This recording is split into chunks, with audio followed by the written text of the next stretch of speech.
Avec Emmanuel Macron, 10% des Français, les plus riches, paieront moins d'impôts, tandis que 90% vont subir les restrictions budgétaires.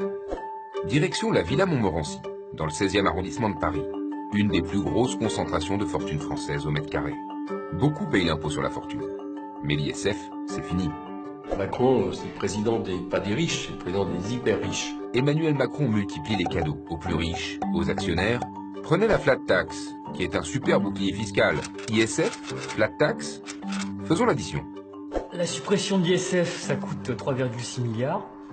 La flat tax sur les revenus du capital, ça va coûter 4 milliards. Et puis la suppression de l'impôt sur les dividendes, ça va coûter 2 milliards. Donc la première année, on est quasiment à 10 milliards de cadeaux fiscaux en faveur des plus riches. Pour Emmanuel Macron, c'est circulé, il n'y a rien à voir. Je crois à la cordée. Il y a des hommes et des femmes qui réussissent parce qu'ils ont des talents. Je veux qu'on les célèbre. Si l'on commence à jeter des cailloux sur les promis de cordée, c'est toute la cordée qui dégringole.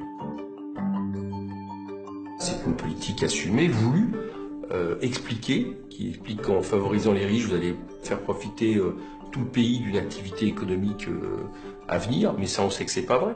Après le 16e arrondissement de Paris, on vous emmène sur les îles Jersey. Ce petit bout de terre à 25 km des côtes françaises est un paradis fiscal. Regardez, les milliardaires passent par là pour s'affranchir de payer leurs impôts lorsqu'ils achètent un jet privé. Les multinationales connaissent aussi l'endroit. Uber, Nike, Apple utilisent ces paradis fiscaux pour manipuler leurs comptes et éviter l'impôt. En gros, on estime que la fraude fiscale, c'est un coût de 80 milliards. L'optimisation, c'est 20 milliards en France. Ça fait 100 milliards. C'est le double de ce que nous coûte la dette chaque année. Voilà l'ampleur du problème. Pour la France insoumise, l'optimisation fiscale, c'est de l'évasion fiscale. L'optimisation fiscale, il faut le dire, ce n'est qu'une évasion légale. Donc ce n'est pas admissible. Donc il faut arrêter avec ces politiques de gribouille. Selon Éric Coquerel, le changement passe par de nouvelles lois.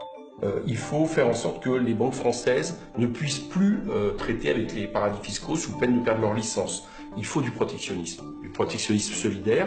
Donc soit c'est à l'échelle européenne si on arrive à persuader nos partenaires, sinon il faut assumer de le faire à l'échelle française. Il y a un autre moyen qu'il faut mettre en place, c'est ce que nous on appelle la taxation différentielle. Vous savez, les Américains le font, hein, donc c'est pas gauchiste. Consiste à faire en sorte que quelqu'un qui part à l'étranger paye la différence d'impôt entre ce qu'il paierait en France et ce qu'il paye à l'étranger, de façon justement à repérer ceux qui partent pour optimiser et ceux qui partent de manière normale parce qu'ils ont envie d'aller travailler à l'étranger. Pour financer sa politique en faveur de cette minorité de riches, Emmanuel Macron prend dans la poche du peuple des classes modestes et moyennes. Je ne sais pas si M. Emmanuel Macron se soucie des gens, des pauvres, des classes moyennes. Je pense qu'il se soucie des riches. Toute sa politique va avoir un impact sur les classes moyennes. Déjà, tout simplement, la hausse de 1,7% de CSG, l'annulation du tiers payant. Là, pour les classes moyennes, c'est important. L'APL, parce que certaines classes moyennes touchent l'APL. Et sans parler de la casse des services publics, ça c'est très important. La France insoumise propose une autre politique fiscale avec une répartition plus juste et adaptée de l'impôt. Résultat ? Une baisse des impôts pour 91% des Français, une hausse pour les plus fortunés. Et enfin, la taxation des revenus boursiers, au même niveau que le travail.